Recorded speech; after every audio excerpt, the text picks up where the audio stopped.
Good morning student. Standard 11th English medium subject SPNCC part 1 chapter number 8। Last lecture में हमने collection letter का introduction देखा था। आज उसी टॉपिक को हम आगे ले जाते हैं। Collection letter are also called dunning letter. ये बहुत इंपॉर्टेंट क्वेश्चन है और मेरा फेवरेट क्वेश्चन है। मैं हमेशा एग्जाम में कभी ना कभी पूछ ही लेती हूँ कि कलेक्शन लेटर को दूसरे किस नाम से जानते हैं, तो आपको याद रखना है ये डनिंग लेटर कहते हैं इसको। The meaning of the English word to dun means to remind repeatedly for the making payment and insist to prompt payment. इसका मतलब अगर हम इंग्लिश में समझने जाए कि डनिंग का मतलब क्या होता है, तो डन का मतलब होता है ये डन नहीं है, ये वाला नहीं है, तो ये मत समझना कि पूरा हो गया। ये DUN की बात कर रहे हैं, तो इसका मतलब होता है कि किसी को ना बार बार एक चीज़ को याद दिलाए, यानी रिमाइंड रिपीटली। किसी चीज़ को बार बार आपको याद दिलाना है। और यहाँ पे जो हम याद दिला रहे हैं वो इसलिए ताकि वो बंदा टाइम पे पेमेंट कर पाए। वो अपने टाइम पे पेमेंट नहीं करने की वजह से उसको हमें बार बार याद दिलाना पड़ रहा है, तो इसलिए वो उसकी जो रिस्पॉन्सिबिलिटी है पेमेंट की वो टाइम पे आके करें। The purpose of collection letter is to recover outstanding amount from the client. Collection letter लिखने का मीनिंग ही यही होता है कि जो हमारा आउटस्टैंडिंग है क्लाइंट के ऊपर, जो हमारे पैसे बाकी है वो रिकवर हो सके, वो हमें मिल सके। Care should be taken while writing collection letter that no case client dignity and dishonoured and relation get spoil. लेकिन आपको कलेक्शन लेटर लिखते समय कुछ बातों का ध्यान रखना है। आपको ऐसे किसी भी वर्ड या सेंटेंस का चुनाव नहीं करना है, सिलेक्शन नहीं करना है जिससे न कि क्लाइंट के न डिग्निटी पे सवाल उठे, उसके ऑनर पे सवाल उठे, या फिर आपके बीच का जो रिलेशन हमने बनाया है वो है ना स्पॉइल हो जाए। The principle recover money but retain customer should be kept in the mind while writing collection letter. Collection letter लिखते समय हमें क्या ध्यान रखना है कि द प्रिंसिपल क्या है, हमारा सिद्धांत क्या है कि हमें मनी रिकवर करना है बट रिटेन कस्टमर, लेकिन कस्टमर को भी रखना है। ऐसा नहीं कि ऐसे कुछ वर्ड बोल देने हैं कि आने वाले टाइम में उनके साथ हमें बिजनेस ही नहीं करना है, ठीक है। तो आपको ऐसा नहीं करना है, अच्छे से बात करनी है। In the reality collection letter are return in the form of reminder. अगर बात करें सही में तो कलेक्शन लेटर का मतलब होता है रिमाइंडर लेटर। रिमाइंड कराना यानी याद दिलाना कि आपको पेमेंट करना है। Proper moral pressure is gradually exercise to the recover money through the collection letter.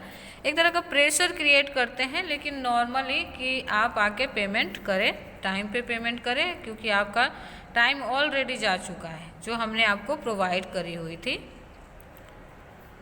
अब देखते हैं various stage of writing collection letter. कौन कौन सा ऐसा स्टेज, कौन कौन सा ऐसा सिचुएशन हमारे सामने क्रिएट होता है जिसकी वजह से हमें कलेक्शन लेटर लिखने की ज़रूरत पड़ती है। तो फर्स्ट ऑफ ऑल देखते हैं, the first step is a write to indirect and simple reminder after due date making outstanding payment get over. जो डेट आपने अपने क्लाइंट को प्रोवाइड की थी उस डेट पे अगर वो बंदा पेमेंट करने नहीं आता है तो आपको इनडायरेक्टली और सिंपल रिमाइंडर लेटर लिखना है। उसमें आपको कुछ भी डायरेक्टली किसी को प्रेशर नहीं करना है, बहुत ही सिंपल रिमाइंडर करना है कि आपको मैंने जो डेट दिया था वो जा चुका है, अगर पॉसिबल हो तो आप पेमेंट करवा दें। If there is no response to be our letter then it is a second stage. The attempt should be made in a friendly manner to know the reason for not making payment and to solve the problem. If there is a no response on the above letter, आपने जो पहले letter लिखा अगर कोई उसका response नहीं आता है तो सेकेंड स्टेज में हम क्या करेंगे, तो to attempt should be made in a friendly manner to know the reason not making payment and the solve the problem. तो आपको फ्रेंडली मैनर में ये जानने की कोशिश करना है कि पेमेंट क्यों फेल हुआ, पेमेंट उन्होंने क्यों नहीं किया, और अगर आपसे पॉसिबल होगा तो आपको क्या करना है, उस सिचुएशन को हैंडल करना है, उस प्रॉब्लम को सॉल्व करनी है। थर्ड यहाँ पे आता है, the seller of the goods wishes to cooperate the customers in the all way even then if proper response is not received from the customer. The seller of a goods wishes to cooperate to the customer in all way. एक seller क्या decide करता है क्या सोचता है कि किसी भी तरीके से उसका ना कस्टमर के साथ जो रिलेशन है वो ख़राब ना हो, उससे कोऑपरेशन मिलता रहे।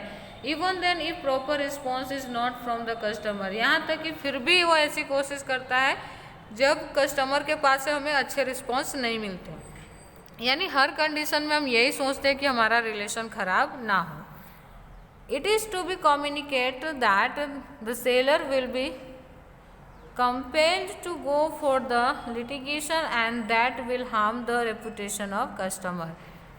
It is to be, यहाँ पे आपको ये भी बताना है कि आप अगर पेमेंट टाइम पे नहीं करते तो वो कोर्ट भी जा सकते हैं, इसके लिए आपके खिलाफ लीगल एक्शन भी ले सकते हैं। लेकिन इससे क्या होगा कि जो कस्टमर का रेपुटेशन है मार्केट में, जो आपकी इमेज है वो क्या होगी, ये स्पॉइल हो जाएगी। लोगों के मन में यही हो जाएगा ना कि ये अच्छे से बिजनेस नहीं करता, इसीलिए इसके ऊपर केस किया गया है। तो ये चीज़ें हमें ध्यान रखनी है। फोर्थ है the final date of legal proceeding is finally communicated. अगर फिर भी रिस्पॉन्स नहीं मिलता है तो आपको ये बताना है कि आपके ऊपर लीगल प्रोसीजर कब किया जाएगा। If increasing moral pressure in the letter has not been effective on the buyer. लेकिन ये हमें कब करना है, जब बार बार रिमाइंडर लेटर लिखने के बाद भी कोई सही से रिस्पॉन्स, इफेक्टिव रिस्पॉन्स बायर की तरफ से नहीं मिलता है। तो आज हमने देखा कि कलेक्शन लेटर क्या होता है और कौन से स्टेज में हमें कलेक्शन लेटर लिखने की ज़रूरत पड़ती है। Thank you.